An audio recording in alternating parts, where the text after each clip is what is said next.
Hello folks, welcome back to our channel Telugu Dose and don't forget to subscribe our channel.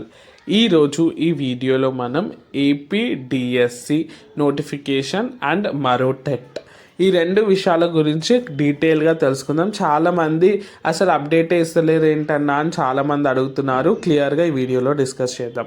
First and foremost mega DSC గురించి నేను ఎందుకు వీడియోలు ఇస్తలేదంటే మనకి ఇప్పటి వరకు ఒక్క మూవ్ ఆర్ ఒక్క నోటిఫికేషన్ గవర్నమెంట్ నుంచి రాలేదు. సో అందుకోసమే నేనైతే అది చేయలేదు. కానీ క్లారిటీ అన్న ఇవ్వడానికి ఈ వీడియో చేస్తున్నాను. క్లియర్గా వినండి.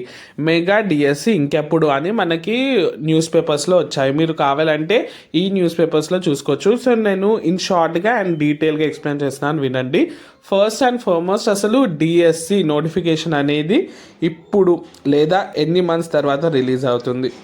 క్లియర్గా చెప్పాలంటే ఇప్పట్లో అయితే రాదు డిఎస్సి నోటిఫికేషన్. ఎందుకు క్లారిటీ ఇస్తాను వినండి.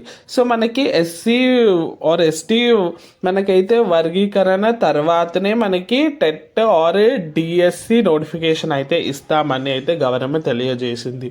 సో అది కావడానికి మోస్ట్లీ మనకి ఫిబ్రవరి ఆర్ మార్చ్లో లాస్ట్, ఇంకా మార్చి పెట్టుకుందాం, మార్చ్ వరకు ఆ ప్రాసెస్ అవుతుంది. సో మార్చ్ తర్వాతనే మనకి డిఎస్సి ఆర్ టెట్ నోటిఫికేషన్ అయితే రిలీజ్ అయ్యే అవకాశాలు ఉన్నాయి. సో అందుకోసమే నేనైతే వీడియోలు అయితే చేయడం లేదు. అది ఇప్పట్లో అయ్యేది కాదు. కానీ హోప్స్ అయితే వదులుకోకండి. మీరైతే ఖచ్చితంగా మీ ప్రిపరేషన్ అయితే అస్సలు ఆపకండి. ఎందుకంటే మీరు ఇంకా పాజిటివ్గా ఆలోచించండి. ఎందుకంటే టైం దొరికింది కాబట్టి చదువుకోవడం బెస్ట్. నెక్స్ట్ థింగ్, సో అప్పుడన్నా వస్తుందంటే ఎస్, ఖచ్చితంగా అప్పుడైతే వస్తుంది. లేట్ అయినా సరే మీకు అయితే నోటిఫికేషన్ అయితే రిలీజ్ అవుతుంది. ఇది వచ్చేసి లేటెస్ట్ అంటే. Hope this video is useful for you. Thanks for watching and don't forget to subscribe, like, share.